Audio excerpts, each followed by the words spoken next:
Welcome again. My name is Audilla Vaughn, and I will be your chair of the week. Welcome to the people in the Caribbean. I need to say good morning. And the people who are watching from the Netherlands or another place in Europe, good afternoon. Again, our sincere apologies for the first intermezzi that you just saw. You've seen the video, but you didn't hear the music. Our technical department is working on that, and we will fix the problem and come back to that with that video during another break. This week, this is the third edition of the Dutch Caribbean Research Week, and this is the 2023 edition. Welcome again.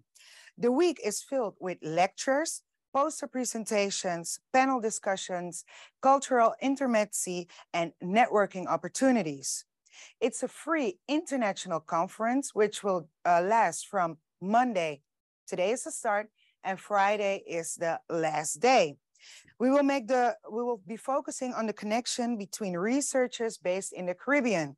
So welcome to my people from Aruba, Bonaire, Curacao, and Sint Maarten. We will have physical events in the Caribbean, and more information about that will follow during the day and during the week. Participants, you can partake in all sessions, follow the live streams, watch the posters, and socialize through Gather.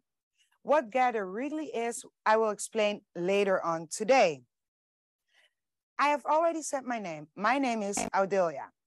I am your chair of the week. I started presenting workshops, award shows, hosting, moderating about 5 years ago. I started with the Dutch language, and after that, I rolled into also English presentations. So this whole week, you will see my face, and I will give you the ins and outs about the program. We also have a content moderator each and every day. Today's content moderator is Shakina Dare. She will be the content moderator and ask the questions to the keynote speakers or the people who will give the oral presentations. So me and Shakina will guide you through the program of today. Dr. Dare completed her master's degree in economics and business cum laude at the Erasmus University in Rotterdam in June 2012. She also received her pedagogical certificate with high honors in the foundation of Curacao Academy in June of 2015. On a voluntary basis, she supervises bachelor's and master's students with their research projects and provides guest lectures. Dr. Shakina Dare will be in the Zoom session in a minute. Each day has its own theme. Today's theme is economy and society. Each day will be revolved around that theme. So today is economy and society. And to warm you up for tomorrow will be health and healthcare. As I'd like to say, stay healthy, of course.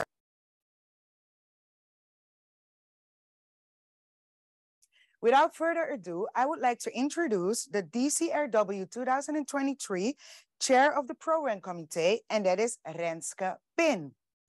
Renske, welkom. Hi, good morning, good afternoon. Monsiman. Yes, good morning, good afternoon. As I know, you work at an independent researcher and consultant, yes. And you recently founded your own company, Request and Research and Consultancy. That is correct, right? Yeah, well, it's already 10 years, so recent is not really recent, but it's yeah, not we're really here recent anymore. No, exactly. I think it's time for you to introduce yourself more properly and tell us what you have been doing for the DCRW 2023. Are you ready? Yes, I'm ready. Thank you so much for the introduction. I also would like to introduce the committee because I had the honor to chair the committee that was involved in trying to make this program for this week as diverse and interesting as possible. And I think there's a slide. Is that correct? I'm not sure if you can already see it. Yes, it's there. I would like to introduce the team. We have Danique, we have Judith, we have Genevieve, we have Raymond, Tibisai, and Emile. And we had the honor to think and advise a little bit on the content of this week. We received 40 abstracts. This is was very interesting for us to read all the current research that is done. We try to squeeze in as many presentations as possible. And that's why we ended up with 23 oral presentations. And as you see, this year we had a lot of contribution from the health and healthcare research. That's why we have a parallel session for tomorrow. We have this year 5 teams, because last year in the evaluation of all the participants of last year, they told us the wish to have a little bit more focus in the program. So we granted that wish. And you already introduced the themes of today and tomorrow. On Wednesday, we have environment and climate. Thursday, we have culture and identity. And Friday is a nice day. We have a lot of discussions and panels on the towards a just and sustainable future. So that is also a possibility still for the participants to let us know the themes and the questions that you would like to see discussed. So you can email them to the Dutch Caribbean Research Week email address, that is dcrw@nwo.nl. So you can still also enter your questions and your themes. And another thing, the last 2 editions, we were purely online, but this year we also have some physical activities on the islands and also in the Netherlands. So tomorrow, for example, we have a lecture of Margot Groenewoud in the Triangle in Curacao. But we also on Wednesday, if I'm not mistaken, there are activities in the Terra Mar Museum in Bonaire, and there also are activities on Friday in Curacao, and in Sint Maarten. The University of Sint Maarten is also hosting a nice network opportunity. So we hope that everybody finds his way in the program and follows the theme, more focused on one day that might be of your special interest, but we also invite people to shop around a bit and cherry pick from other days, as it's always very nice to be surprised about interesting presentations of a topic out of your own department, of course. So yeah, that's in short what's set up as a program committee for this week.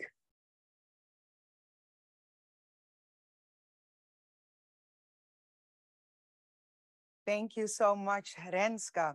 And while making this program, because you said you had more than 40 abstracts that yes. came through, while making decisions about which abstract will be chosen, what were the key points that you looked at? Because maybe if somebody wants to submit an abstract for next year, what are the key things to focus on to be chosen? Well, this year we of course had a theme, so we checked if it would fit into the theme. All members of the committee rated them independently, and then we made the score, like a total score, an average score, and then we granted the top 23 presentations. And of course, everybody that was not into those slots could have the opportunity to present a poster presentation. So on Friday, there's also a poster session that everybody can attend, and also to get in contact with the researchers that present their poster on that day. Thank you. It looks like we discussed this, because this is my next talking point. So I want to thank you for all the information that you've given and to clear out how you made the decisions. And I will be talking a little bit more about the poster presentations, which you introduced for me now. So thank you very much, Renske Pin, and enjoy the Dutch Caribbean Research Week. Thank you so much. You're welcome. Because we're going to listen to Jasmira Wiersma first. Her title of her talk is Financial Literacy and Economic Behavior in Curacao. Welkom, Jasmira. Hi. Good afternoon, everybody. Good morning over there. I'm actually in the Netherlands, so good afternoon for me. Okay, so as I said, good afternoon. My name is Jasmira Wiersma. I am a PhD candidate, almost former PhD candidate at the University of Groningen. And today I will be presenting one of the projects I worked on during my PhD, which is titled Financial Literacy and Economic Behavior in Curacao. And this project, I should mention, was funded by the NWO within the Caribbean Research Multidisciplinary Approach Program. And as a scientific and facilitating partners, we have the CPHRI in Curacao, the University of Groningen, and also Sample Data in Tilburg. So before I dive deep into my study, I want to give you some background on why I dove into this topic. So around the world, the cost of living crisis exposed households' financial fragility. And for the small island of Curacao, this crisis goes further than being just another crisis. It puts a magnifying glass on issues that were already there, such as poverty. This is also the title of an article that appeared in the Volkskrant, as we see here, which is in Curacao, in English, which is titled Curacao already had an enormous poverty problem and Corona makes it even bigger. Prior to the pandemic, already 1 in 3 households were living below the poverty line. And evidence suggests that poverty is especially relevant for retirees, the unemployed, female-parented single families, and the lowly educated. These households more often make unsung financial decisions, such as not having any emergency savings, being over-indebted, and not saving for retirement. This places them at a further economic disadvantage. In addition to this, it has been frequently commented that many households in Curacao are over-indebted. A recent study by the Central Bank of Curacao in St. Martin shows that debt shows an increasing trend in household debts. The estimated debt to income ratio was on average about 94% in 2017. So about 94 cents of every florin goes to paying off debt. This makes households even more susceptible to financial distress caused by, for example, interest rates, income or employment shocks, and also asset price shocks. And the central bank, or in one paper of the central bank, they argue that this upward trend is due to economical challenges, but also unhealthy lending culture on the island. And these figures raise concern about financial resilience of households on the island. It has long been understood that financial literacy can increase a household's financial resilience, especially in times of crisis. Evidence suggests that the more financial savvy are ceteris paribus, so even after control for educational attainment, more likely to participate in the stock market, more likely to undertake retirement planning, they yield higher returns on their savings accounts and are less likely to use high-cost borrowings such as payday loans, pawn shops, and full credit card debts. Despite this growing evidence on the effects of financial literacy on financial behavior, data on financial literacy and financial behavior in Caribbean countries is scarce, and most countries do not have internationally comparable indicators on these issues. And unfortunately, this evidence is also true for the small island of Curacao. And according to Garcia, this evidence is needed in order to develop or to build evidence-based, efficient financial education programs or strategies that increase a household's financial resilience and also financial knowledge. So this led me to the following questions, which I aim to answer in this project. Given the vast importance of these skills and the added value of these skills during a time of extreme stress, I aim to answer how well equipped are citizens in Curacao to make informed financial decisions. What is their, in essence, what is their level of financial literacy, and who knows the most, who knows the least? I also aim to answer the question, are financial literacy measures associated with savvy financial behaviors? And in doing so, we can identify the group at risk and answer what and who should be targeted through policy initiatives. The data for the empirical analysis stems from a telephone interview administered through or among members of the Sonoro community, a panel of households in Curacao. And in this panel, members are consulted on research questions related to finance and health in Curacao every few years. The working sample of the telephone survey used for this study consists of respondents aged 18 years and older, who participated in the survey from September to October 2020, so a few months in the pandemic, and a total of 225 out of 395 members with a known telephone number completed this survey, so a response rate of 57%.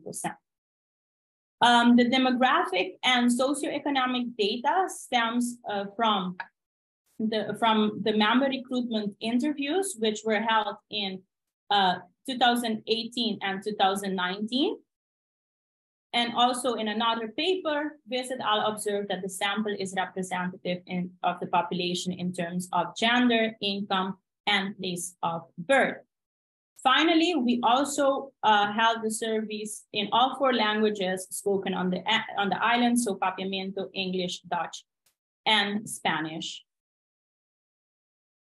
Before I show you the findings, how we measure financial literacy. So in this study, we measure both objective and subjective financial literacy, as they have been shown to both matter or be critical elements in understanding differences in financial behavior. Objective financial literacy assesses a respondent's actual financial knowledge using knowledge-based questions. And on the other hand, subjective financial literacy measures one's own knowledge, one's own confidence in their knowledge. So how I assess my own knowledge, how much knowledge I think I possess. To measure subjective financial literacy, we asked respondents, how is your understanding of financial matters? Good, average, or not that good? And the objective financial literacy questions stem from the S&P Global FinLit survey, which is the world's largest, most comprehensive global measurement of financial literacy. These questions are similar to the big 3 questions that were developed by Rousseau and Mitchell, which are the pioneering researchers on this topic. And the questions we use measure the knowledge of fundamental concepts that lie at the root of saving and investment decisions. Specifically, we measure the knowledge of inflation, interest, and also risk diversification. In other presentations, I normally go deep into the numbers, but seeing that I only have 10 minutes, I will just present the findings very briefly. So what we find is that less than 1 in 3 respondents in our sample show an understanding of basic financial concepts. Especially the knowledge of interest, the findings on the knowledge of interest are particularly sobering. And we see that the knowledge of interest is just poorly understood, and also risk diversification. But why do we highlight interest, the knowledge of interest? Because we see that in our sample, 1 in 5 respondents had loans or also had alternative lines of credits at micro lenders. So understanding of interest rate is essential. Who knows the least? We see that in our analysis reveals that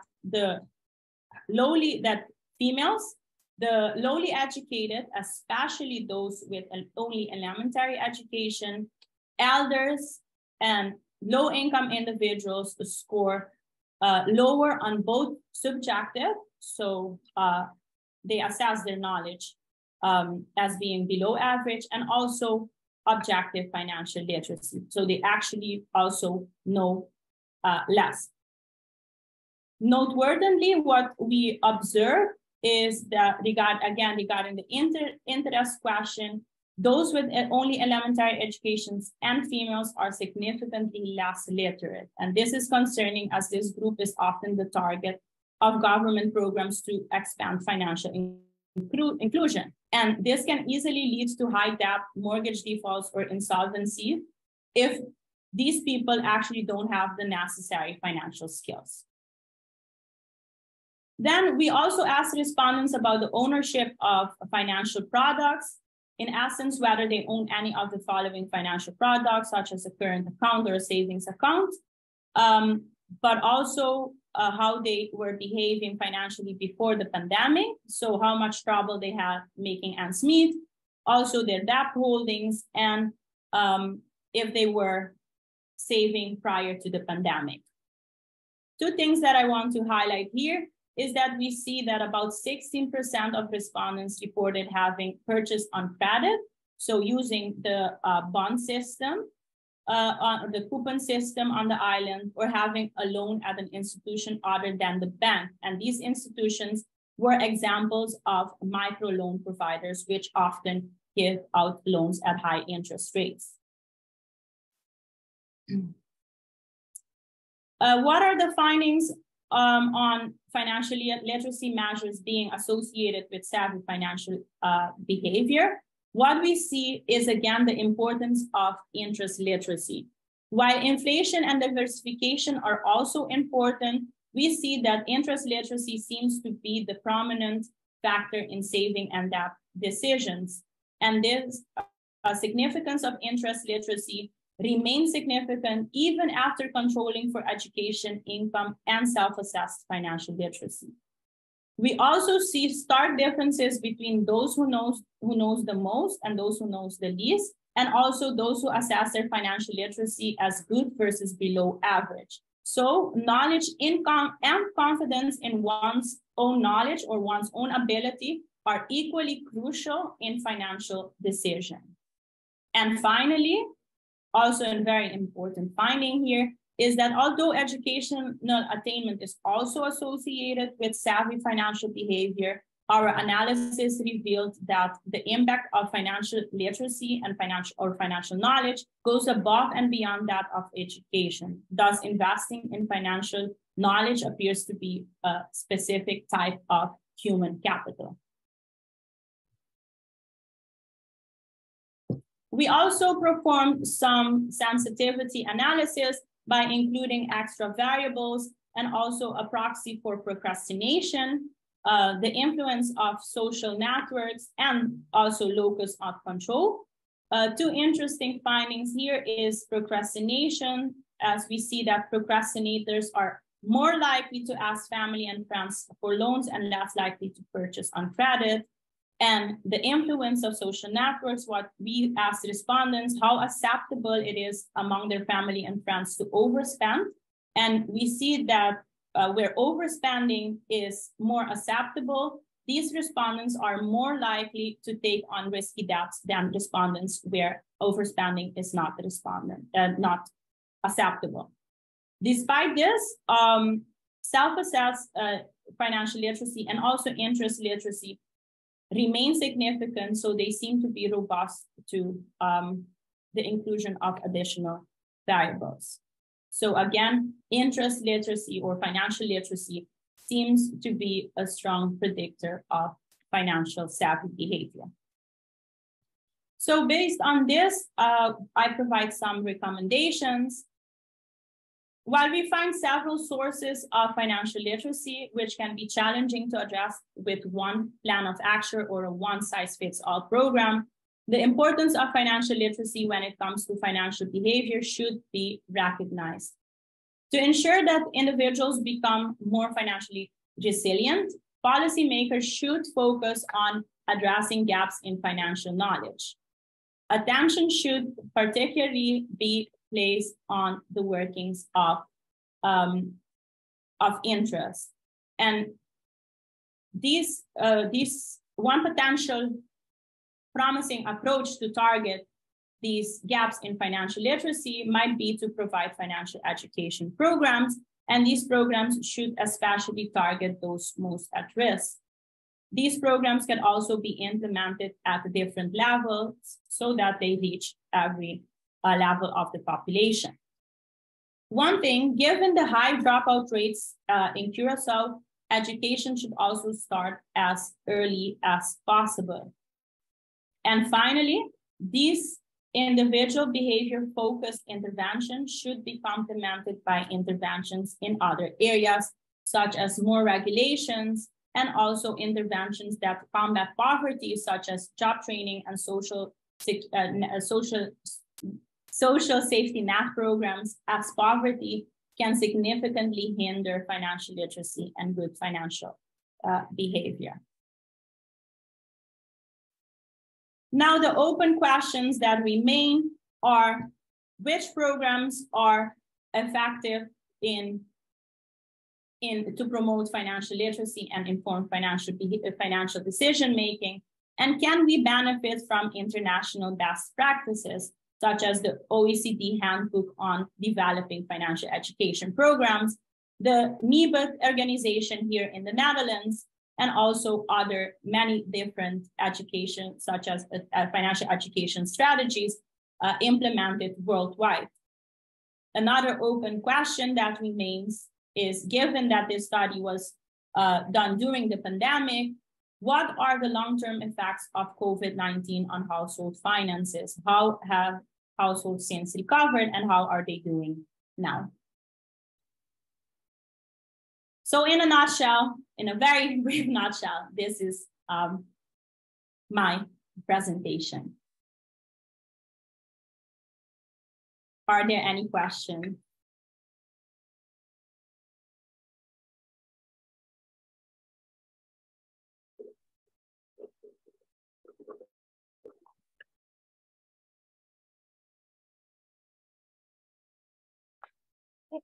Hi, Jasmira.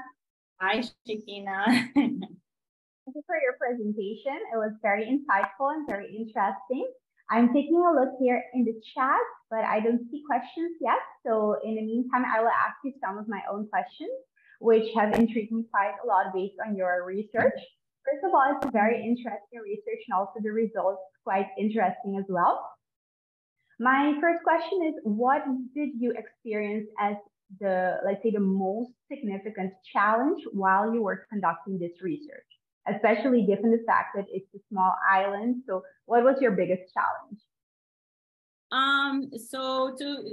If I even have many more minutes, I can go deeper into the actual Sonoro community. So the Sonoro community and the building. So the Sonoro community was actually or is a panel of households in Curacao, and it was the aim was to build an online panel where households could be consulted on these questions.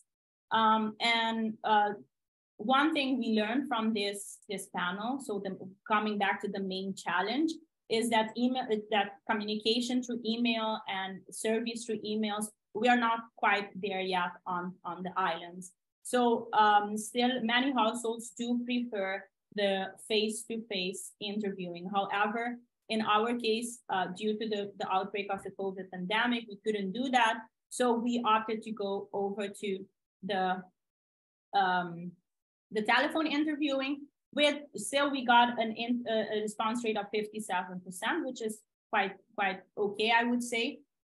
So that was one of the challenges. I think another challenge is finances is still a very secretive, taboo topic on the islands. So getting people to actually talk about it, you have to really gain their trust. And one thing I would say that really helped is not only that we had locally trained interviewers and interviewers that could communicate in all 4 languages, but also, I think that main thing, building the trust among the participants and also communicating with them in their language of preference, that helped overcome that challenge a bit. But I would say it was still a challenge to get them to really participate and see the importance of getting this data. Okay, thank you for your answer. I've noticed also some people saying thank you for your presentation. So thank you again. And let me see, I see one question over here. Okay, so I'm gonna read it out loud for you. It states, thank you for the presentation, Jasmira.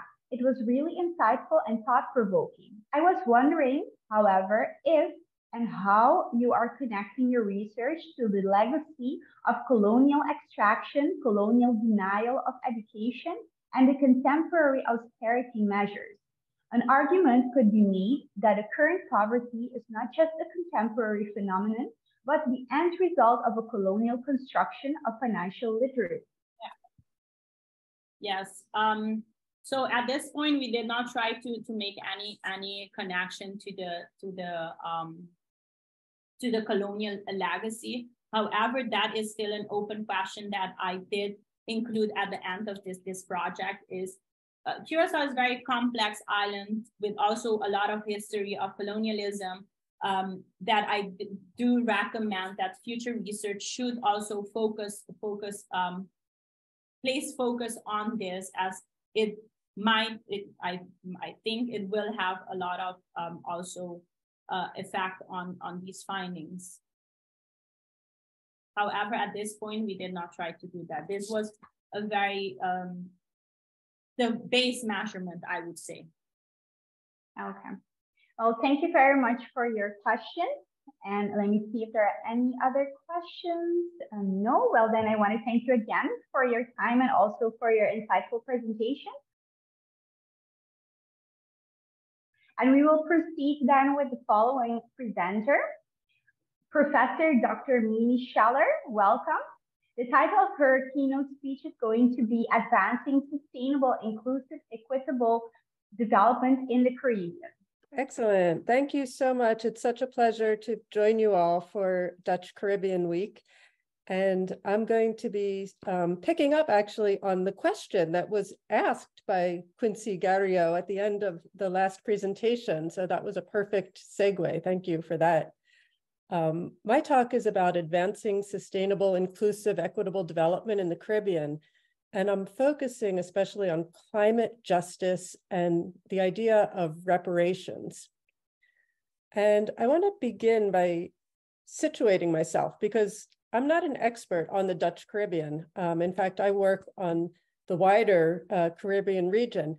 But at this very moment, I'm speaking to you from a small town on the coast of Maine on the edge of Penobscot Bay. I'm just across from a little town called Castine.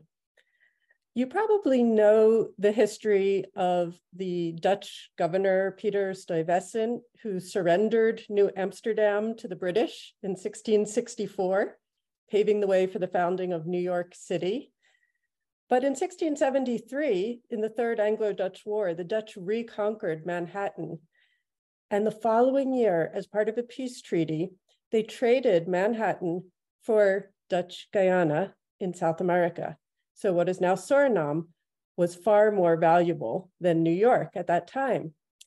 Less well known, though, is that the Dutch also briefly occupied Castine, Maine, in 1674 and again in 1676. Today, it's a quaint little town of white clapboard houses, and in the late 17th century, the New England merchants based here became the best customers of trading with the French colonies of Saint-Domingue, Martinique, and Guadeloupe, and the Dutch colony of Suriname, or what was then Dutch Guyana, where huge plantations were pouring wealth back into the metropoles of Paris and Amsterdam. So the colonization of the Dutch Caribbean was closely linked to the development of the British North American colonies and what became the United States, where I'm now speaking to you from.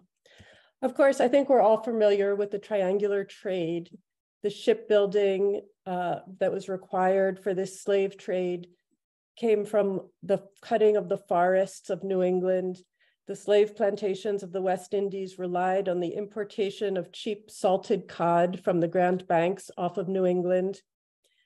And then there was the trade in, all sorts of goods that came here from here in New England that were traded for sugar, molasses, tobacco, cotton, and so on. And that became the basis of the New England economy. By the 1800s, this little town of Castine was one of the wealthiest port cities per capita in North America. So it is that the genocide of indigenous peoples, the enslavement of Africans, and the establishment of plantation economies paved the way for the Industrial Revolution and the large-scale expansion of industry, mechanized manufacture, the factory system, which all built on the wealth of the West Indies trade. None of this European and North American industrial development would have been possible without the accumulated wealth from the colonies in South America and the Caribbean. And it was this industrialization that led to the age of fossil fuel and the contemporary climate crisis that I'm going to talk to you about. But the point is that it's crucial to situate regional discourses on climate change and climate justice, including in the Dutch Caribbean, in terms of this broader political cultural context. So today, it just so happens that an article was published in the New York Times, and it's on Suriname's economic crisis. It describes an economy that contracted 16% in 2020 due to the pandemic disruption, a currency that has lost 80% of its value, costs of imports soaring with an inflation rate that peaked at 74% in 2021, but is still near 60% inflation, and debt repayments that have been increasing by 25% just in the last year. But arguably, the current debt crisis, as well as the climate crisis, are both an extension of a colonial past that continues to shape the region's subordinate position in an uneven world system. So in this regard, the disproportionate vulnerability of the Caribbean to the effects of climate change cannot be separated from the historical conditions that brought about the contemporary modern world. And this was a subject of much of my former research. You mentioned some of my books. My original work was on the 19th century, on democracy after slavery, and the idea of citizenship from below. And then I extended that to ideas about the contemporary Caribbean economy of tourism and the service economy in my book, Consuming the Caribbean. But in my more recent work, I've looked at the aluminium industry and its environmental impacts. I've looked at mobility justice and the idea of island futures and Caribbean survival in the Anthropocene. So I'm going to talk first a little bit about extractive industries and climate change, beginning with aluminium, but it applies to lithium and gold mining and other extractive industries as well. So for the Dutch Caribbean and Suriname in particular, a crucial phase of global industrialization is the 20th century aluminium industry. And in my book, Aluminum Dreams, I look at the Alcoa Corporation, the Aluminum Corporation of America, which first mined bauxite in Suriname in 1917. The open pit strip mines leave behind tons of caustic red mud residue. And then what's produced from that is shipped to smelters in places where electricity is cheap. So we know that I'm sure you're familiar with this history, that World War II created a huge surge in demand for aluminium to make bombers and bombs and other military hardware. Suriname became the largest global source of bauxite from the 1940s to the 1960s. And in the 1959 Broco Pondo joint venture between Alcoa and the government of Suriname, Alcoa was given exclusive rights to build this massive hydroelectric plant by damming the Suriname River. This is a view of that's described as a Joka village taken from the deck of the Suralco freighter on the Suriname River in 1955. Alcoa's dam created the world's largest 600 square mile artificial lake. It flooded half or more of the Samaka Maroon territory, forcing 6,000 people to abandon 43 villages, destroyed cultural sites and heritage. It was built to feed the Paranam smelter. And it has been argued that it violated all Maroon treaties and rights to consultation. The so-called transmigration villages were pitiful and lacked basic facilities. And the Association of Samaka Authorities won a case before the Inter-American Court of Human Rights in 2007. And yet this kind of development still continues. And now, of course, there's pressure for more bauxite mining, gold mining, as well as oil drilling. So many people around the world, like my friends shown here at an event that I went to called Saving Iceland in 2007, friends from Trinidad, from South Africa, from Canada, many people have been mobilizing against extractive industries, including bauxite mining, mega dams, and now mining associated with the renewable energy transition, such as gold, lithium, cobalt, and uranium. For a growing number of Caribbean scholars and activists, responses to climate change cannot be separated from these colonial histories, and the growing calls for climate reparations are tied to an understanding and recognition of the accumulated debt owed to former colonies that now bear the brunt of the climate burden. And that's what many refer to as the coloniality of climate, which I will want to turn to next. This is an image you may be familiar with after Hurricane Irma in Phillipsburg, St. Martin. So climate science suggests that the Caribbean region is experiencing the emergence of a new regional climate regime marked by warmer temperatures, shifting rainfall patterns, more intense storms, and other climate extremes and higher sea levels. Models predict that the Caribbean's climate will continue to change in significant ways throughout the course of this century. The impacts on human health, water resources, biodiversity, coastal infrastructure, tourism, and agriculture are expected to have dire implications for future regional development prospects. Rising sea levels and sea surface temperatures pose severe threats to coastal and marine ecosystems, especially coral reefs and mangroves that are nurseries for regional fisheries. And this will threaten the livelihoods of thousands of fisherfolk across the region, as well as the coastal tourism industry. Rising sea levels also enhance the risk of coastal flooding, saltwater intrusion, disappearance of coastal lands and beaches, and recent hurricanes, of course, such as Irma and Maria in 2017, Dorian in 2019, Fiona in 2022, are associated with extreme rainfall events, landslides, disruption of power and water supplies, etc. This will have pronounced regional impact in the future on available freshwater resources, agriculture, tourism, and human health. We already know that major Caribbean cities such as Bridgetown, Barbados, Georgetown, Guyana, Port of Spain, Trinidad, Kingston, Jamaica, and Castries, St. Lucia are already facing extreme coastal hazards, precipitation events, tropical cyclones, storm surges, and flooding. And models predict that almost all coastal infrastructure and port and harbor facilities in the Caribbean will experience inundation in the future. So by and large, these trends point to a worrying and uncertain future for the region, including the Dutch Caribbean region. And this has been made worse over the years by the inability of the international community to agree to common solutions to tackling the worsening global climate problem. If this situation is described as unfamiliar and unprecedented, this does not imply that it does not have historical roots. As Jasmira Wiersma argues, vulnerability is not simply a product of natural conditions, it is a political state and a colonial condition. So many now refer to these seemingly natural hazards, such as hurricanes, as unnatural disasters because of the ways in which risk and vulnerability are structured in ways that affect the wealthy and the privileged differently than those who are marginalized and those who are in former colonized regions of the world. So Caribbean leaders and activists have been extremely vocal in speaking up for 1.5 to stay alive, as they've dubbed it.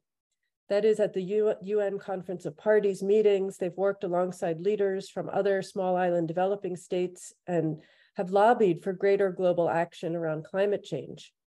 They've gotten a chapter on small island states into the IPCC reports. They've talked about the implications of 1.5 degrees or more of global warming since pre-industrial levels. And they've campaigned for that since the 2015 Paris Accord. And it's considered, this campaign by the small island states is one of the major reasons that global leaders agreed to the ambitious targets that were set at that meeting. More recently, Barbados Prime Minister Mia Mottley has been a leading voice at the UN, at the COP meetings, at the International Monetary Fund, demanding new forms of climate financing for loss and damage and climate reparations at the international level. She proposed new international finance mechanisms to the IMF, and she has led calls to help the small island states build more resilient energy infrastructure, while recognizing that rising sovereign debt is becoming a hidden but decisive aspect of the climate crisis. And again, this very week, she co-led with French President Emmanuel Macron the summit for a new global financing pact with dozens of world leaders attending, setting forth what's called the Bridgetown Agenda. So once we understand climate vulnerability as a product of colonial plantation legacies, this can lead to the theorization of the coloniality of disaster and the coloniality of climate itself, linking it to calls for climate reparations and also slavery reparations, because some argue that the Anthropocene is a racial process that continues to produce racially uneven vulnerability and debt. That is why the current debt crisis has been called into question, asking who owes a debt to whom? And that brings me to the final part of my talk on climate justice for the Caribbean. Since the devastating 2017 hurricane season, there has been growing climate justice movements across the Caribbean, raising awareness around the uneven impacts of climate change and calling for more equitable solutions at the national, regional, and global level. There's a new wave of Caribbean scholars who are promoting the mainstreaming of climate adaptation policies in small island developing states, climate justice for Caribbean islands through the appropriate financing of loss and damage, adaptation to coastal hazards through what is sometimes called a blue urban agenda, and frameworks for assessing the design, implementation, and management of the institutional arrangements for climate change in various adaptation in various island regions. This new vein of research aligns with growing calls for climate reparations and debt justice. Caribbean and Pacific island thinkers have offered crucial critical analyses of these not-so-natural disasters. And we must situate any contemporary debates about the climate crisis in relation to those earlier critiques I mentioned of slavery and capitalism as a global system of uneven development, because it has to inform the current demands for responsibility, reparations, and payment for loss and damages. What we also see, for example, in Puerto Rico, after hurricanes Irma and Maria, is the grassroots organizations for just recovery in the rebuilding efforts. They're pushing for transformational changes in the island's energy and food sectors. This has brought greater calls for food sovereignty, sustainable energy solutions, energy democracy, and community self-determination. Growing networks of agroecologists, labor activists, and community leaders are working in communities to promote rural kitchen gardens, urban farms, and community brigades that can provide more rapid and effective support to communities impacted by future disasters. Tied to this are increasing calls to rethink dominant discourses around disaster recovery and climate adaptation that are so often rooted in neoliberal framings of resilience and some of the ideas about financing, for example. And instead, these activists are advocating for a kind of bottom-up form of recovery and climate action that builds on longstanding traditions of mutual aid and grassroots mobilization in the Caribbean. For example, the Caribbean Climate Justice Alliance was launched in March 2022 and seeks to build a regional coalition and grassroots movement to transform policy and practice and catalyze action for climate justice and a just transition. It brings together leading civil society organizations, academia, creatives, and other non-state actors and their networks working across different sectors and aspects of climate justice, that is economic, environmental, and social justice, to support to spark greater awareness, engagement, collaboration, and to influence policy and deliver concrete change on the ground.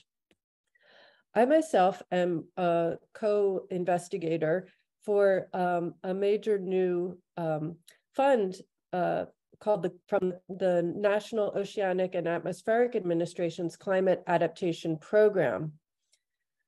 This is a new 5-year grant for a Caribbean Climate Adaptation Network, which seeks to advance equitable adaptation in the US Caribbean regions of Puerto Rico and the US Virgin Islands, and it's led by universities based there. The teams will utilize a human-centered design approach, bringing together impacted communities and government stakeholders with multidisciplinary scientists to try to develop and co-design, co-produce community climate adaptation capacities, strategies, and actions, and to help kind of prepare a response for the future extremes that we expect of cascading climate hazards and governance crises. But we're also going to be cooperating and collaborating with the UN Local Islands 2030 program, which includes Bonaire and Curacao, and the other islands shown on this world map. We seek to build a cross-national network of both non-independent Caribbean territories and independent small island developing states to share climate knowledge and action. We will be looking for community-based organization leaders who want to join us for workshops to design better methods of preparing for climate adaptation in the Caribbean region. And we sincerely hope that some of you in the Dutch Caribbean will join us in these efforts. So that brings me to my conclusion on reimagining Caribbean futures. The last 3 decades have seen the rise and cementing of a vibrant climate justice movement in the Caribbean, premised against the growing recognition of the region's disproportional vulnerability to the ongoing climate crisis and associated debt crises driven by the global economic system. This growing network of scholars, activists, artists, and other thought leaders are at the forefront of discourses around the uneven impacts of climate change and are rallying the world to try to keep temperatures well below 2 degrees Celsius of warming above pre-industrial levels. Various strands of Caribbean radical politics and critical thought have sought to critique capitalist extraction and to generate more creative ways of living in balance, or what some call buen vivir. They seek to end extractive economies, restore ecological balance, and infuse the world with human natural connection and often a spiritual aspect to that. These cultural imaginations of another world draw on the histories of resistance by the enslaved, by the Maroons, by the Haitian revolutionaries, by the Caribbean proto-peasantries, as they were called, and the peasants, by women's resistance, and by counter-plantation practices. As described in Malcolm Ferdinand's Decolonial Ecology, Caribbean decolonial scholars reveal the ways that Western knowledge and modernity have worked to displace, downplay, and erase other modes of living, thinking, and being in this world. And this is particularly useful in reframing the universalizing discourses on climate change as something that we all must respond to. Reimagining alternatives to the present conjunctural crisis must be based around principles of healing and communal self-empowerment, while taking seriously questions of repair and reparations, climate justice, debt justice, and mobility justice. And I'll just end with a few suggestions, which are for debate. I would love your input, your thoughts on this. Some of the ideas I have seen being proposed are to demand the immediate payment by the USA, the UK, and the EU of combined slavery reparations and climate reparations to the entire region. Secondly, to learn from agroecological projects how to expand Caribbean food sovereignty through regenerative low-till and no-till agriculture, multi-strata agroforestry, silvopasture, tree intercropping, use of tropical staple trees, and the multi-crop gardening systems that were known as Canuco, an Arawak term, that use root crops such as cassava and yucca that can survive hurricanes. Create new forms of collective landholding and expand efforts to harness solar and other renewable energy in community-owned microgrids. open communication technology to connect people across the region and its diasporas and allow for easier movement between places by reducing the cost of travel and opening borders. And finally, to develop mobile commons that enable people to mobilize energy, resources, and labor in ways that are respectful of limits, respectful of each other, respectful of plants, animals, earth, water, and the spiritual and more than human entities behind them. So I'm going to stop there and look forward to hearing from our audience. Thank you.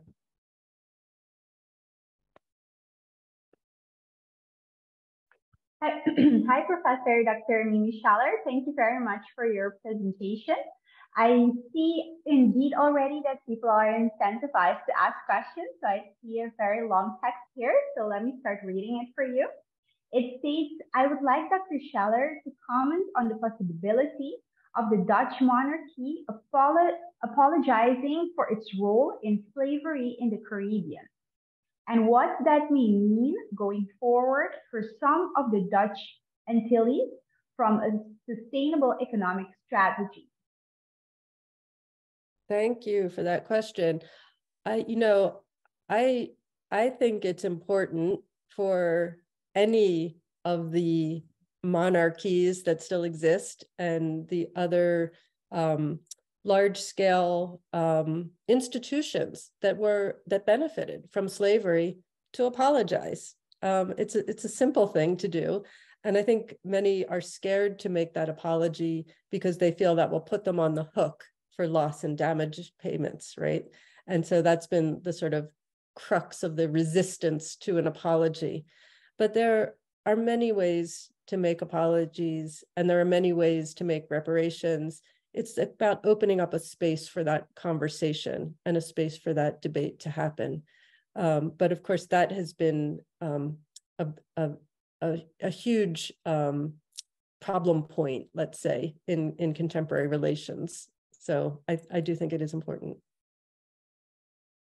And also the second part of the question, what do you think that would mean going forward from a sustainable economic strategy perspective? Oh, and yeah, so once we make an apology and then we open up a space for the conversation, that's when we can talk about this question of debt and debt crisis, because so much of the call for reparations is a claim that there's a debt owed by, as I said, the EU, the US, the UK to the former colonies.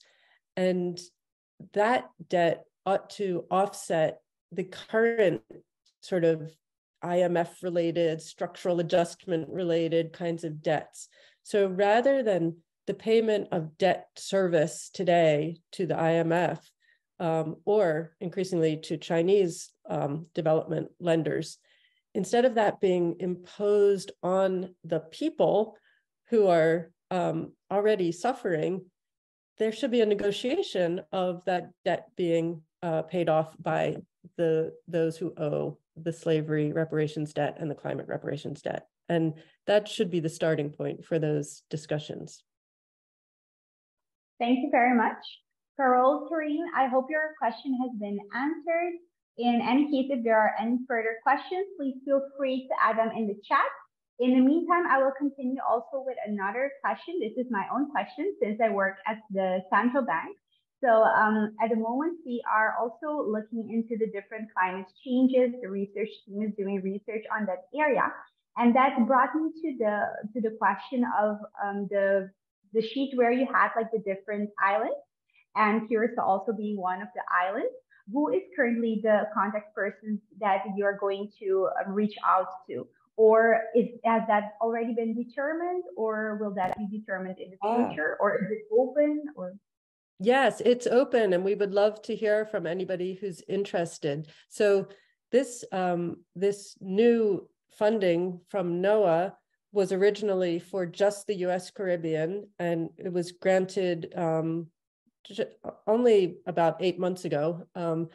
And we only in the last month have talked about this agreement with the UN Local Islands 2030 group of islands about creating partnerships where we invite participants to some workshops next year, probably. And so we're just in the process right now, beginning over this summer, to try to identify potential collaborators, participants who would like to be part of that. So if anybody wants to reach out to me from, it would be from Bonaire or Curacao, I can try to put you in touch with our own Caribbean Climate Adaptation Network and send information about the possibilities for this cooperation. Maybe it would be a good idea if we can, let's say, put in the chat box the contact information, whether it's your email address or there is like a general email address, because that would be nice. Perhaps there are other participants also in this conference that are interested in further discussing possibilities of collaboration. Yes, there's my email in the chat that you're welcome to share. Awesome, thank you. And then finally, a last question before the time's up. What do you think is the most important adaptation that small islands like ours should do in order to protect the islands against these climate changes? I would say the most important thing is for each community to identify its own situation and its own capacities and its own needs, because it varies from place to place. And what it means is that it's important for every locality and every place to bring people together and build their understanding of what is coming and what they may be able to do about it. Everywhere can do something about it. And so there's that sort of preparation locally, and at the same time, putting the pressure on the regional leaders to put the pressure on the international community to pay for loss and damages, which will then help fund whatever projects communities come up with locally that need funding. And in fact, that's starting to happen in some places. And there are funds that are being created, such as the Green Climate Fund, but there's new ideas coming from Prime Minister Motley about how we can finance this kind of large-scale climate adaptation protection that needs to happen. Thank you very much. I think that's a very important and a great way to finish this part, in the sense of being able to identify what's your current situation in order to make adaptations. So thank you very much for your insightful presentation. And Thank we will. you.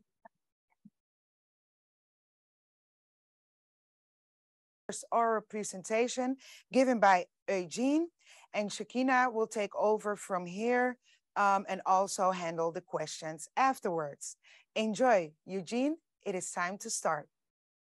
The title of the project is Food Security Economic Diversification in St. Maarten. It's hosted by the University of St. Maarten, and it's funded by SONMW. I'll just go through this a little bit quicker. It's in collaboration with the universities of Curacao and Aruba, but I will be focusing solely on the part of the project that is dedicated to St. Maarten.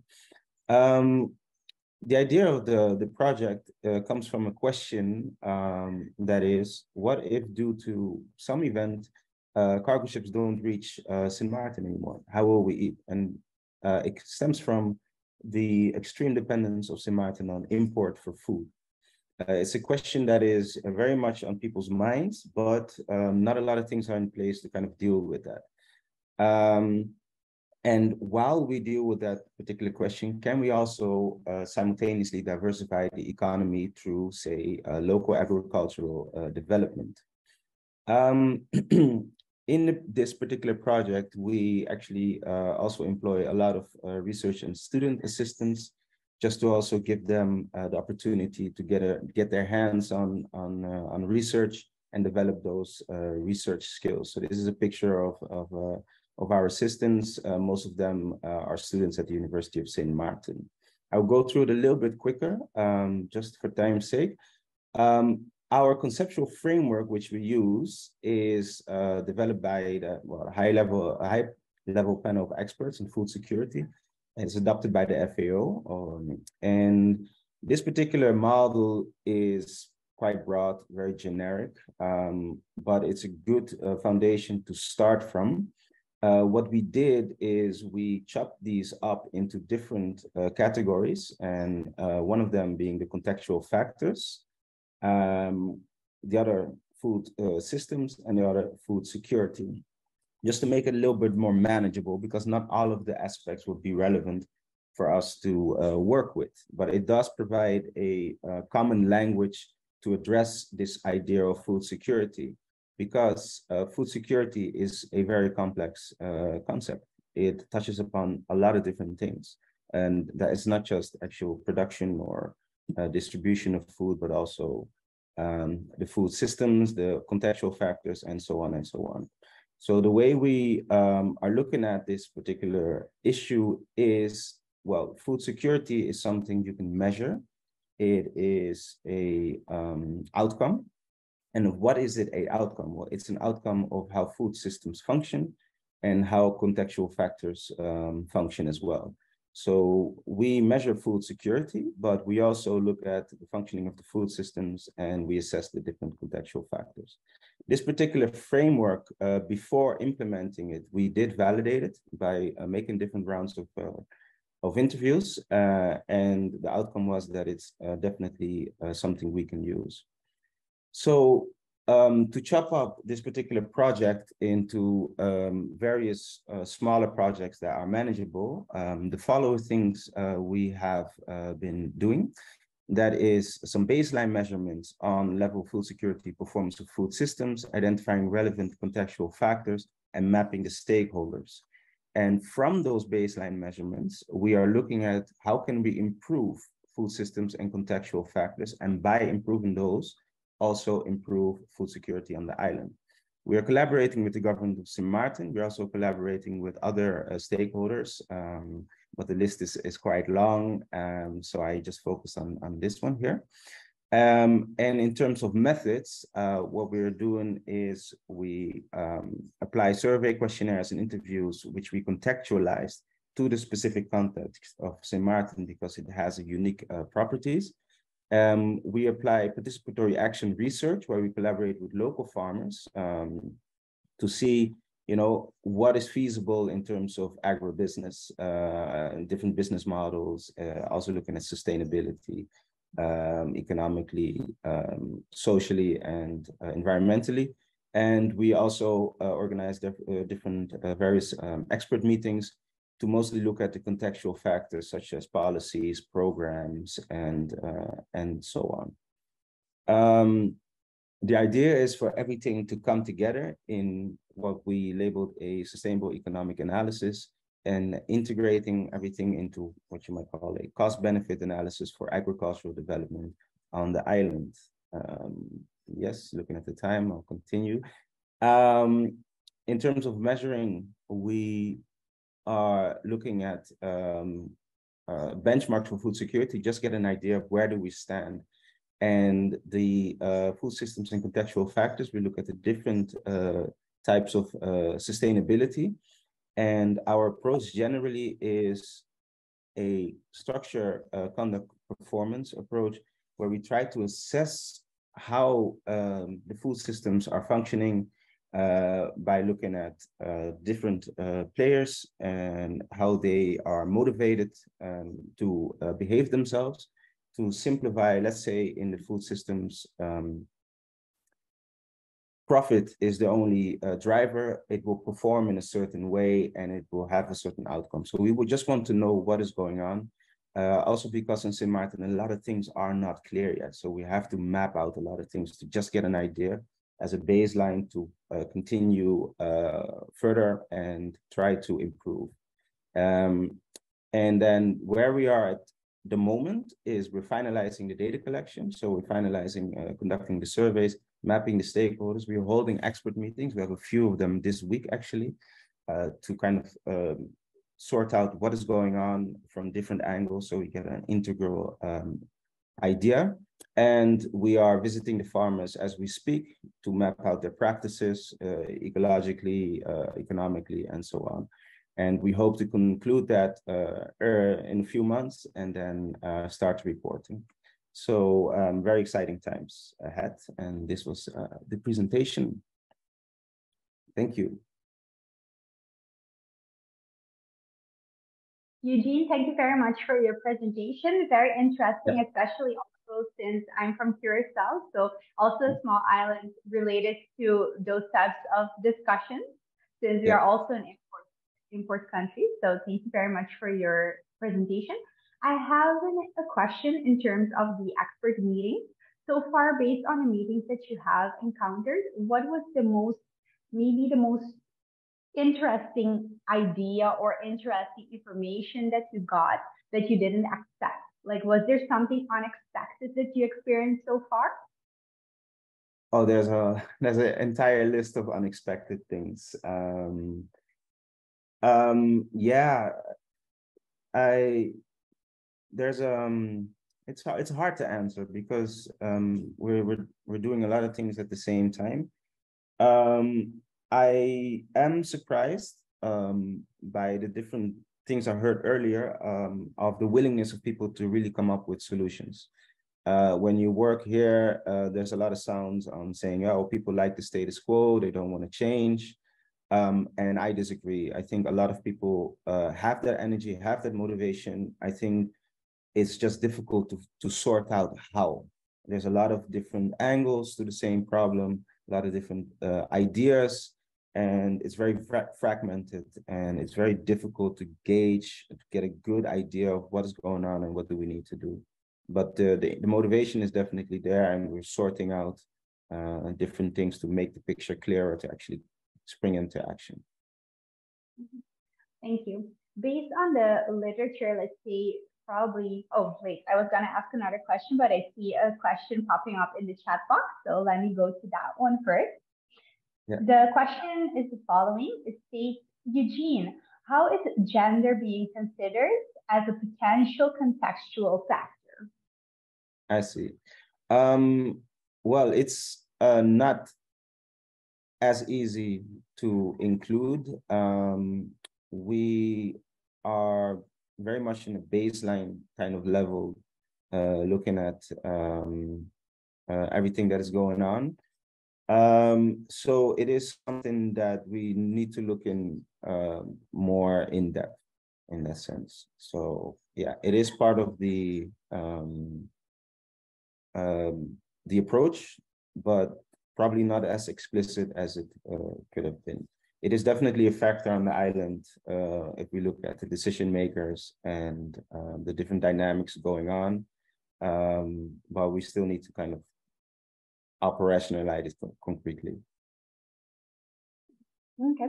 Do you think that this item that Carol mentioned regarding gender, will it differ based on the recommendations? So would you say that maybe certain recommendations will be specifically for females versus males, or would you say you would have general recommendations once you're finished with the research?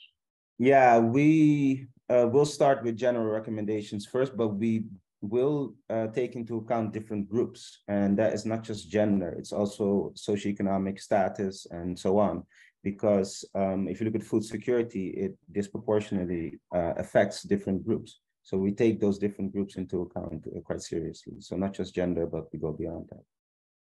Okay, well, thank you very much for your answers, and we would like also to thank you once again for your insightful presentation.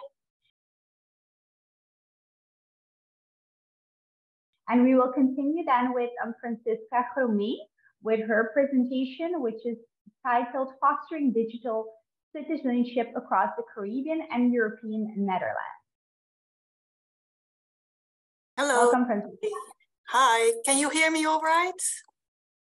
Yes, we can hear you. Okay, that's fantastic. Wait, I'll just quickly find my screen so I can share it with you.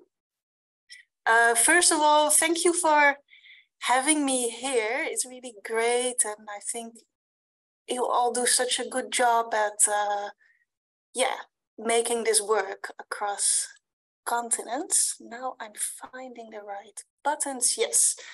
To quickly introduce myself, I'm Francisca Grommé. I work at the Erasmus University in Rotterdam, and in my research, I'm interested in how digitalization works in practice. I focus on work and civil service.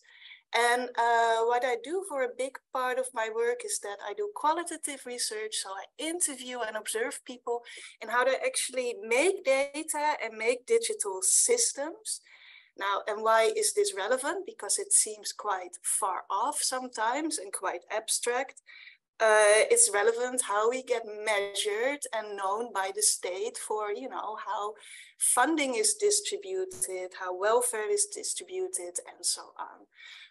So all these systems and data are just important for the functioning of states and how we can behave and claim rights as citizens.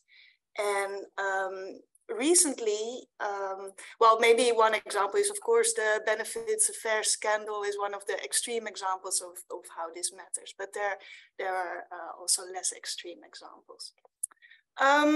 And what I will do here today is to reflect on proposals for supporting a digital society in the Caribbean parts of the Netherlands, set up by the Ministry of Internal Affairs in the European Netherlands. And I will do a sort of exploratory reflection on the basis of research that I did in 2018 and 2020 in the civil services of the Caribbean Netherlands. And so what I did is that I observed meetings and had interviews on how data is collected about people living in the Caribbean Netherlands for the benefits of governance. And I think because it's more exploratory based on previous research, I'm just also really interested in hearing your opinions and experiences in the end, and whether you think this is a topic that really deserves more attention. All right, so why is this topic receiving policy attention at this moment? It's because also I know most about Bonaire is that it takes a lot of energy of civil servants and citizens to conduct basic tasks in civil services. So I have some examples from interviews about how you register your plot, a piece of land or a new house in spatial planning. And the interviews show a lot of frustrations. So one example is that, well, if you get a plot, you need to first come to spatial planning, then they check the map, and then you'll have to go back to civil affairs. And then suddenly the address comes into existence because maybe it wasn't there before. It is also considered very old and work extensive because if you didn't do all those steps, your plot is not registered. When you then leave, the next person who goes and lives there is living in a property that formally doesn't exist. And so people go home angry. So what you hear is a lot of sending home, coming back, and a real will and urge for a lot of these central, very bureaucratic systems to be streamlined. There are also several systems at the same time happening and being worked with. So maybe the tax affairs has its own registration of housing and house numbers. So those are all real and actual problems. So for this reason, the Ministry of Internal Affairs has made the Caribbean part of the kingdom part of a policy initiative about a digital society, saying that service provision to citizens should be on the same level as in the European Netherlands. The same standards should be applied, well, increasing internet access, accessibility. And then number 3 and 4 are just a little bit more general because kickstarting a transition to the digital society, that's rather vague, right? We don't really know, you know, what it means or what it might mean. Just to give you some more details, an important part is in the upper right corner. This is to introduce the BSN number, so the personal registration numbers that are used in the European Netherlands, also in the Caribbean Netherlands, improve address registration, and to see how what other measures would be still necessary. Now, I think the will and the urge to do this are very legitimate, and of course, good service provision is important for all citizens, and to have that on the same level of quality is a very good aim. So in that sense, yes, but a lot of these digital society plans remain rather undeveloped. And what you see here is that the focus is very little on citizenship as a very active concept. It's mostly about how can we align services as well as possible, and how can we make sure that the state has the correct data about citizens. And I'd like to think through a little bit more of a comprehensive notion of citizenship, where you see citizens also as a group that can correct how digitalization happens, has an input in how it happens, and also that takes into account the informal and existing practices that are already there. So to move away a little bit from this idea of copying. And to show you, give you an idea of what I mean by that, I will draw on ethnographic research, so observations and interviewing that I conducted in civil services, so statistical offices, mostly in 2018 and 2020, so it's a while ago. But let's see how far we get.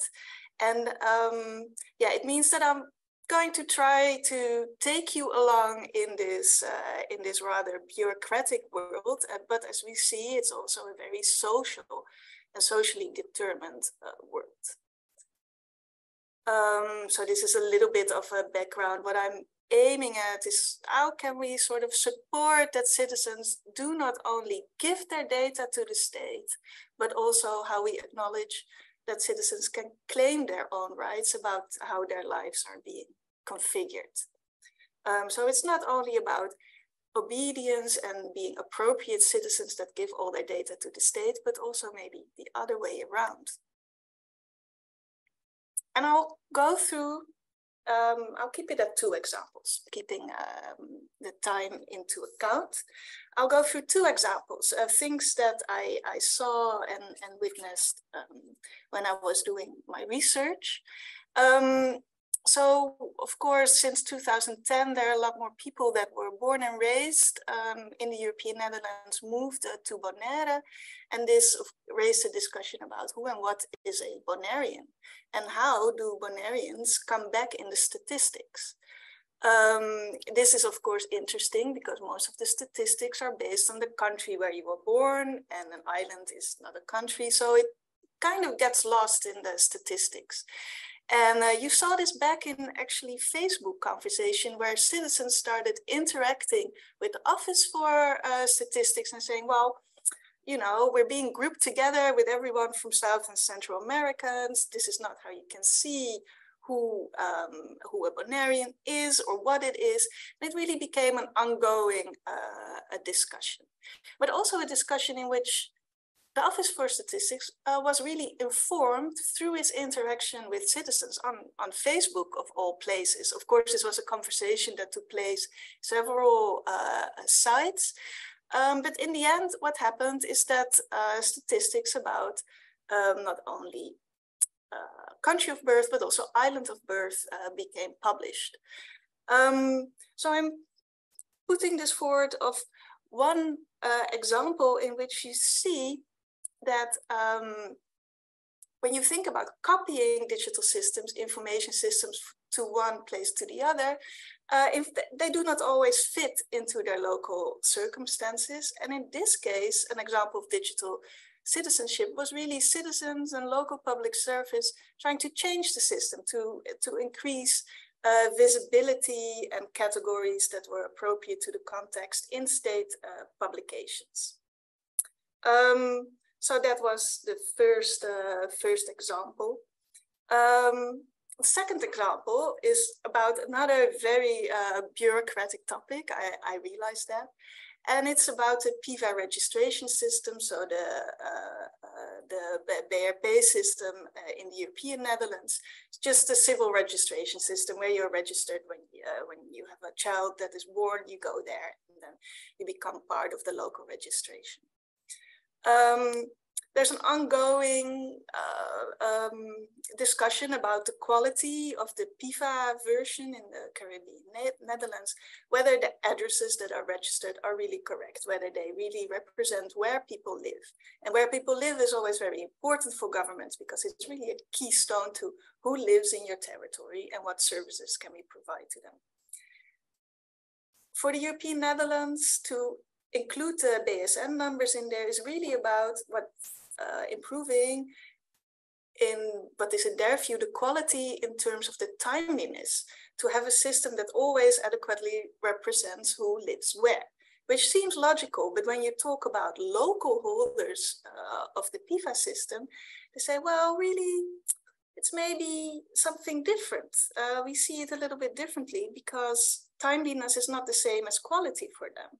When we don't really know where a person is, we keep them in the system because it's important for people to be registered somewhere. They also say, so it's not really an immigration register. We see this a little bit differently. They also say we really depend on society and society needs to come to us. There's not clients, but suppliers. So they really want that relationship of people. They want people to come back. Now, we know that not all citizens might like to go to the registry offices, but that's really an idea of that it's a relational register and it comes out of the interactions between state and citizens, which is very different for the European Netherlands if you compare, because with the BSN, your data are automatically processed, so you don't have that relationship in that extent. And this is an illustration of, well, it embodies the registration systems, they are social constructs as well. They embody values relevant to servicing citizens on an everyday basis.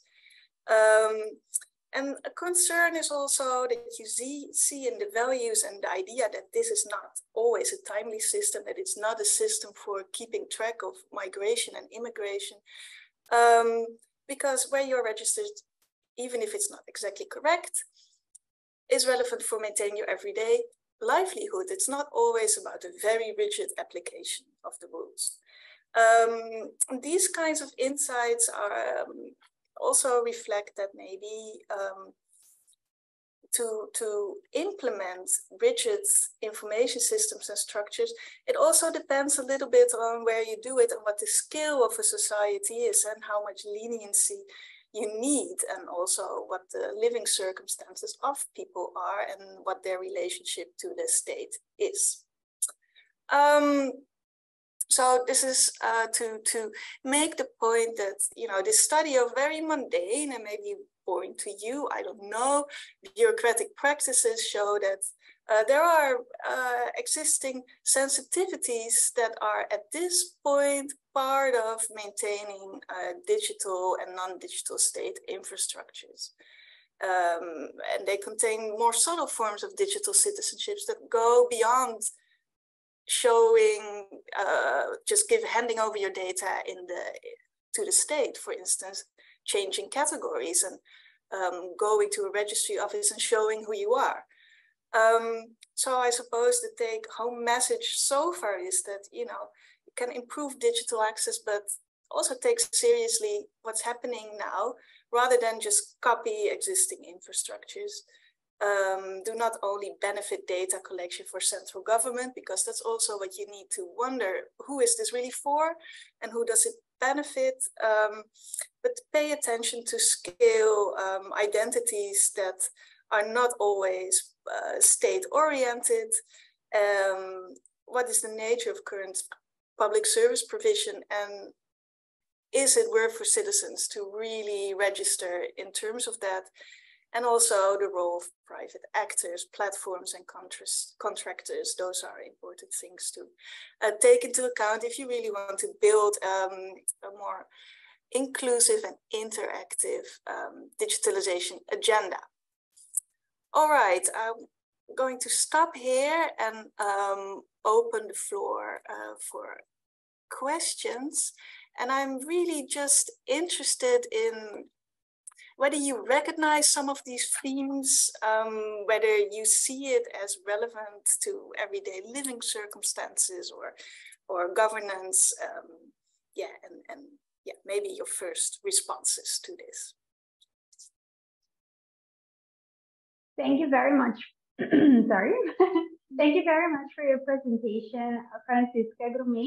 Let me take a look at the chat box. I see a question here. There's quite a lot of text, so let me dig into it. It states the following. Thank you for the presentation, Francisca. It threw up a lot of questions for me, also in connection to the change in status of Bonaire within the kingdom, and all the local strife against the reformist Dutch presence. For example, who is asking for the land plot? I will break down the different sections because otherwise it would be too much to ask right away. So the first question is, for example, who is asking for the land plot? Yeah, you know, I think this question, Quincy's question, is really, but you know, pointing into a direction that I keep very low key. But yeah, of course, the systems as they are developed, as they are in existence now, have benefited local populations for a long time, and they come out of existing relations, and also sometimes out of the need to circumvent government oversight. And I think that is, or to circumvent straightforward and always clear rule following or application of regulations. And I think that is something to be very, very careful with, especially as you're dealing with smaller scale populations. If you know everything about everyone, is that necessarily a good thing? We really have to wonder about this. And this really, you know, even in the European Netherlands, there are huge problems when it comes to digitalization as well. So, and I think we can really learn from what is already in existence and the more interactive modes of keeping back, holding back data or giving data or having a more decentralized system of holding data is actually quite, it can be very valuable. So that is really something to hold on to. When it comes to the specific question, who is asking for the land plots, for instance, I think increasingly people from the European Netherlands who are buying the land. So that's, if you want to do future research on this in relation to how these digital systems are being reformed, I mean, that's a great idea. I think that would be wonderful to take a critical look at it. Yeah. So to this co-development of gentrification and increased data collection is just enormously important to pay attention to. Yeah. The question continues with, are these new European Dutch immigrants coming to Bonaire and aiding to gentrification and displacement? I believe you already covered that part. Then was the previous system not developed through local community knowledge and as such included ways of circumventing colonial oversight? Yes, partly. I think there are always different ways, because I think definitely, and also that's what I was trying to sort of work my way up to, like, who are we building these systems for? We really are rebuilding these systems for the Ministry of the Interior in the European Netherlands, or are we building these systems really for local government? And I think that is just such an important thing to always pay attention to. If we build really these top-down systems that leave no place for circumvention, that I think that can be quite destructive. So I hope we won't go there. But on the other hand, so it's always a two-way street. To have knowledge of the local population is just also so enormously important for governments as well. And I think people also want to be recognized in their identities, also in official statistics. So that's the first example. And if you can foster these kinds of interactions, that kind of digital citizenship is maybe where we would preferably like to go. Yeah. Yeah. Thank you very much for. Yeah. Thank you very much for your answer and also especially for the insights that you provided during your presentation. Unfortunately, due to time, we cannot continue with the other questions. However, please feel free to answer them through the chat box in the meantime, or otherwise you could provide your email address and then the participants will be able to contact you directly and then ask their questions and maybe you can have a discussion afterwards. So I thank you once again for your presentation and also Eugene Hoogstad for his presentation, and we will move on to another break.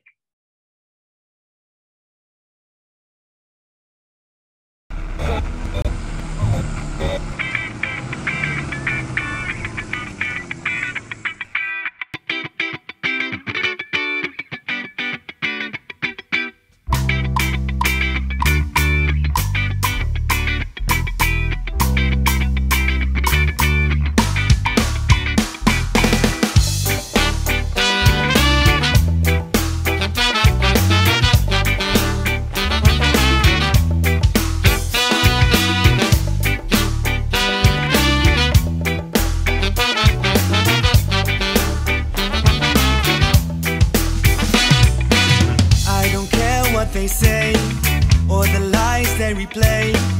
If you want it away, you should know you can come back and stay. They say God isn't real, and that I should not kneel, but He's good and I feel I can talk to the Father. Yes, I'm still His creation.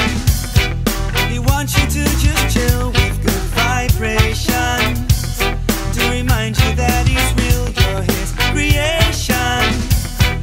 He wants you to just chill with good vibration, to remind you that He's real.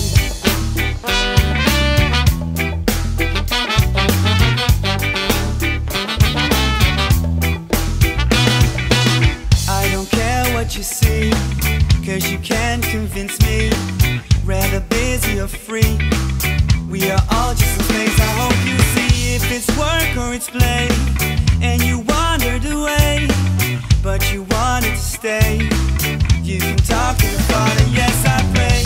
His creation wants you to just chill with good vibrations, and remind you that He's real. You're His creation, and He wants you to just chill with good vibrations, and remember that He's real.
Hi, Dutch Caribbean Research Week. My name is Guido Rojer Jr., and due to several technical issues, I was unable to give my presentation last Monday. I made this recording for you to have some background on what I'm doing as research. I work in the Social Sciences and Economics faculty at the University of Curacao, and I focus on island-based firms. These firms are based on islands, as the name says, and they're especially tasked with several of the shortcomings that islands bring with. Based on these shortcomings, we developed a set of research questions in order to find out how these shortcomings shape the decisions made by firms. One of the paramount decisions that firms have to make is how to adapt to the changing macroeconomic indicators on their local market. And this is why the paper is titled House Rules, the Impact of Macroeconomic Indicators on Island-Based Firms' Performance. A little bit of theoretical background. The home market of island-based firms is very different than those studied in other papers. And this is why this motivates why we studied this, we employed this study. Home markets of island-based firms are typically small, vulnerable, and isolated, as per Briguglio in 1995. This paper set out to discuss how small island developing states differ perpendicularly from markets originally considered in these studies. In 2016, Briguglio also discovered or confirmed that islands are resilient, despite the fact that we're vulnerable, susceptible to things that are coming from outside. Islands are, by definition, resilient, because resilience is not something that exists as opposed to vulnerability. It is something that comes out of vulnerability.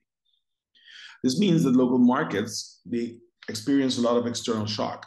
External shocks can be hurricanes. External shocks can be rising market prices from commodities and all of the things that local markets, small local markets cannot control. In addition to that, there's a significant mismatch with public administration. This Mauritian public administration scientist, Professor Chitu, found out that markets, small island markets, they dispose of the same type of government that their former colonizer has, which not necessarily matches the environment and the way islanders go about organization.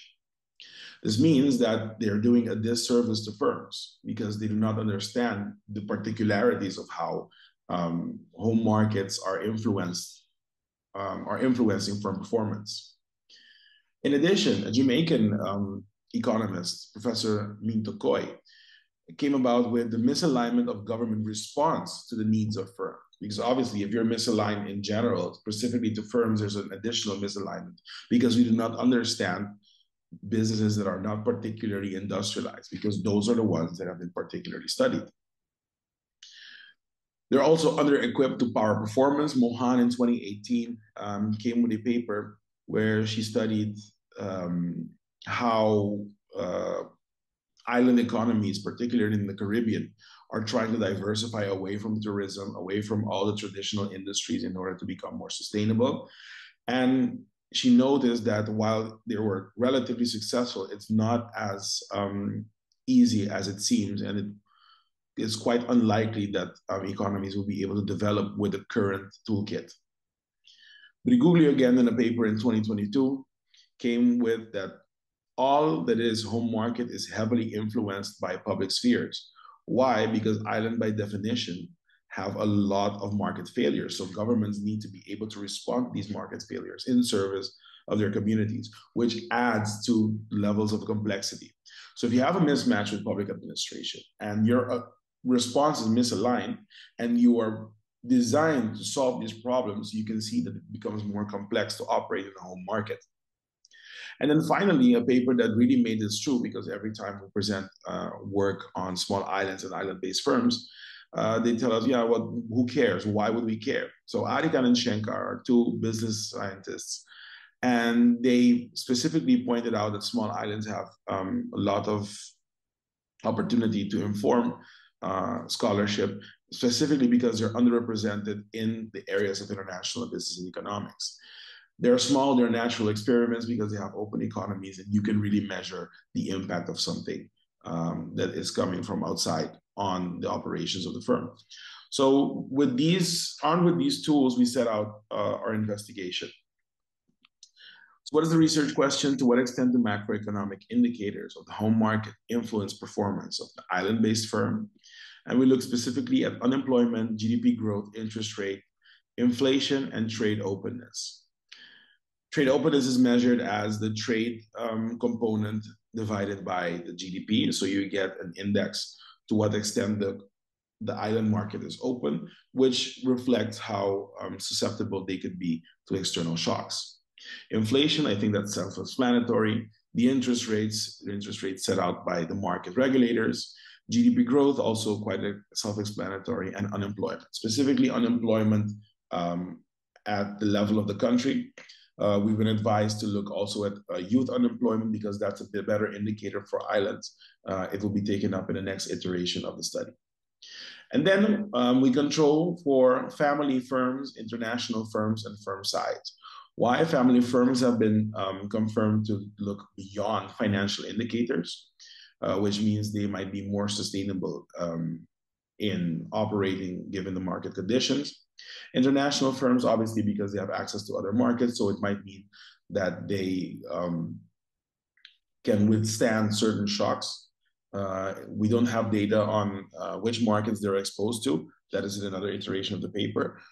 Because, for example, if you're based in 5 countries that have been hit by the same hurricane, it might have an impact. Companies like Magico, etc., are examples thereof. And then firm size, because obviously we know that firms that have more assets are more likely to take on more risk, which means that they differ from smaller firms in their decision making. In our data, this was a labor of love. Very proud of this data set. It's a data set of 253 stock-listed firms from the Bahamas, Bahrain, Barbados, Cyprus, Fiji, Iceland, Jamaica, Malta, Mauritius, and Trinidad and Tobago. Given that these data points are very much fragmented, it took manual revision of all these firms' annual reports to get the information that is necessary. We have 12 years of data, so it ranges from 2019 all the way to 2020. And why do we choose these countries? Is because they're considered small islands as per UNCTAD's 2014 paper, and it's defined by having a population under 5 million. We collected return on assets, return on equity. We also found the consumer price index, interest rate, GDP, unemployment, and trade openness by looking at World Bank economic indicators. And we also collected whether or not it's a family firm, it's the firm size, which is the natural logarithm of assets, and the status of international entrepreneurship, the fact that they operate a subsidiary abroad. So what we found, surprisingly, none of these factors have any influence on the performance of firms. And this is quite surprising because you would think at least one of them would have impact on firm performance. It so happens to be that we have to take the conclusion that island markets do not offer enough space for competition. So you would have only 1 or 2 firms that are really equipped to do it, and they, derive their position from legacy. So you've been doing it for long. There's one port, there's one utility company, there's one dominant bank, one dominant insurance, a few dominant hotels, given the fact that you have, for example, in Curacao, we have certain coves where it allows for hotel operations. In Aruba, we have specific areas which have been designated for tourism. So, when you're there, you tend to exploit what you have. And, when I say there's not enough space for competition, it means there's, X amount of space, and the competition among those companies is more like a cooperative competition. As a consequence of this, firms end up performing due to factors beyond competition. So, for example, controlling a key resource. In the case of hotels, it's quite easy. If you're close to a beach, you control that resource to an extent. And based on that, you end up performing because of other things than, competition. You don't compete for price, etc. And I take the example of hotels because in the data set, we have a lot of hotels that operate specific beaches, particularly in Cyprus, Jamaica, notice some in Malta as well. So you notice that this key factor is important. And the same thing for other companies, particularly banks, insurance companies, which figure in the data set. What does this mean for scholarship? Well, island markets possess natural laboratories to experiment influence of regulation and policy, because we can see that there's been a lot of effort in these markets to create competition, particularly for Malta and Cyprus, which are part of the European Union. They experience this. Even so, they don't have a response for the macroeconomic indicators to the performance. So it's important to start looking at how national regulation can influence this performance. And for practitioners, we know that we need to start looking at this type of information a little bit closely, because we then can develop policy that can actually help the performance of firms in island markets. And this is something that, with experience from policy, we know that we draw a lot of experience from the Netherlands or larger markets which are heavily industrialized. But when you take a closer look at how market factors influence the performance of island firms, we might get some surprises. So it's important that we need to look at these types of papers for policy cues and take it up in our management. I'd like to thank you for this short presentation. Would have been otherwise had the internet collaborated, but such is island life. Thank you for your attention, and I hope to see you in another edition of Dutch Caribbean Research Week. My name is Guido Rojer Jr. from the University of Curacao, signing off.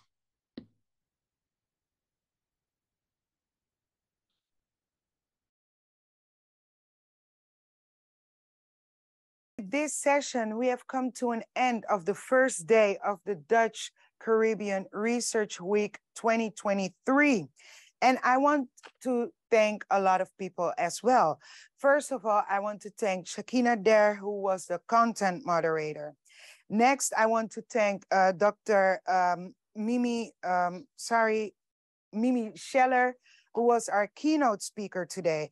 Of course, I want to thank Renske Pin, who is the chair of the committee. And I also want to thank Jasmira Wiersma, and also Eugene Hoogstad and Francisca Grommé. Hopefully I'm not forgetting anybody. And if I did forget you, it's not intentional. And also a big thank you to you. Also, thank you to all the participants who joined us today in the first day of the DCRW 2023. And tomorrow, the topic will be health and healthcare. I'm really excited to see what the keynote speakers and the oral presentations have in store for us. We will start at 2 o'clock Dutch time and 8 a.m. Caribbean time. Of course, when we leave this Zoom meeting, please make sure to go together and network with others, interact with others, watch the posters, and of course, throughout the DCRW platform, make sure to vote for your favorite poster. Also, if you are in St. Martin, the University of St. Martin will be broadcasting throughout the whole week. You can watch the program at USM in room 208, and they start at 8 a.m. local time. As I said, it's 8 a.m. Caribbean time, 2 p.m. the Netherlands time. And also Renske Pin mentioned earlier today in her talk that the lunch lecture at Triangle Curacao, there are still 6 spots open. So if you are on the island and interested in the platform Knowledge Over Lunch, please go to the DCRW website again and join in. There are 6 spots left. So first come, first serve, of course. So if you have the time and you want to participate tomorrow on Curacao for the lunch, please make sure to do so. I think we have come to an end of today's program. Again, a great thank you to everybody who participated, to everybody who spoke today, and get some rest because tomorrow we will start sharp 2 p.m. and 8 a.m. Have a great evening or day. Bye.